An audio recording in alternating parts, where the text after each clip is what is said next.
क्या आप further studies के लिए अब्रॉड जाना चाहते हैं? तो फिर सोचना कैसा, अपने ख्वाबों को हकीकत में बदलने के लिए एमट्रिक्स ओवरसीज कंसल्टेंट्स पर तशरीफ लाइए। यहाँ का सक्सेस रेशियो 99% है। यूएसए, कनाडा, ऑस्ट्रेलिया, यूके और यूरोप में हमारे क्लाइंट्स स्टडीज के साथ साथ वर्क भी कर रहे हैं और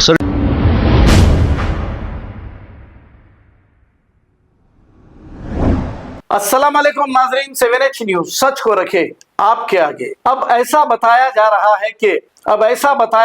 है कि हाइड्रा की कार्रवाई पुराने पुल से शुरू होगी। पुराने पुल से शुरू होकर चादर घाट, अंबरपेट बस चलते ही जाएगी। उन गरीबों की नींद हराम है कि वो कब आएगा हाइड्रा और हमारे घर को तोड़ देगा क्या?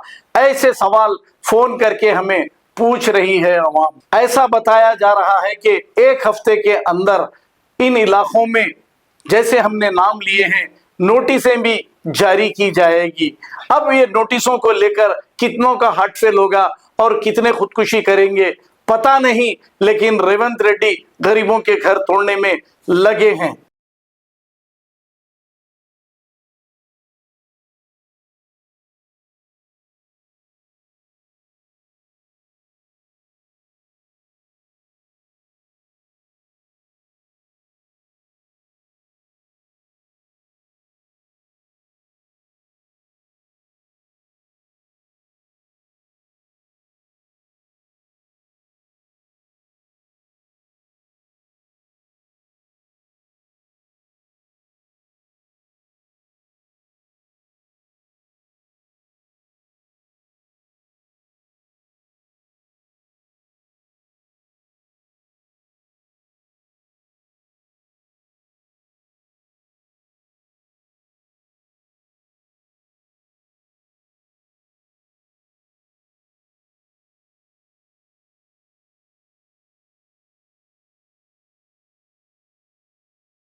क्या आप फर्दर स्टडीज के लिए अब्रॉड जाना चाहते हैं? तो फिर सोचना कैसा, अपने ख्वाबों को हकीकत में बदलने के लिए एमट्रिक्स ओवरसीज कंसल्टेंट्स पर तशरीफ लाइए। यहाँ का सक्सेस रेशियो 99% है। यूएसए, कनाडा, ऑस्ट्रेलिया, यूके और यूरोप में हमारे क्लाइंट्स स्टडीज के साथ साथ वर्क भी कर रहे हैं और services free profile evaluation, spot listing of universities based in eligibility, application processing, visa mock and guidance, free counselling and admissions and accommodation assistance। हमारा पता मातृश्री अपार्टमेंट अपोजिट जोडियो, बशीरबाग रोड, हैदराबाद। मोबाइल 9581987528। खबर है शहर की, खबर है गाँव की, खबर है सारी दुनिया की। 7H न्यूज पसंद आए तो लाइक कीजिए, शेयर कीजिए और सब्सक्राइब करना ना भूलें। 7H news.